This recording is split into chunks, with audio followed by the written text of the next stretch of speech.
দুনিয়ায় অন্যায়ের বিচার যদি এরকম হয়, তাহলে আখিরাতের কি অবস্থা? এরকম কাজ না করা, যে দুনিয়াতে এরকম ভাবে রোজগার না করা, যে রোজগারের কারণে আমাকে জেল হাজতে থাকতে হবে, আর আপন জন মারা গেলে তাদের পাশেও থাকতে পারবে না, এরকম রোজগার।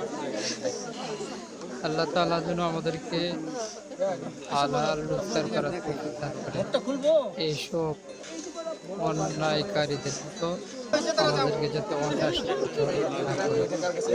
আসলে এদেরকে দেখে অনেক কিছু শেখার আছে, যে দুনিয়ার সামান্য অর্থকে অন্যায়ভাবে অর্জন করার কারণে, সামান্য ক্ষমতাকে অন্যায়ভাবে অর্জন করার কারণে জেল হাজতে থাকতে হয়, আপনজন মারা গেলেও তাদের কাছে থাকতে পারে না।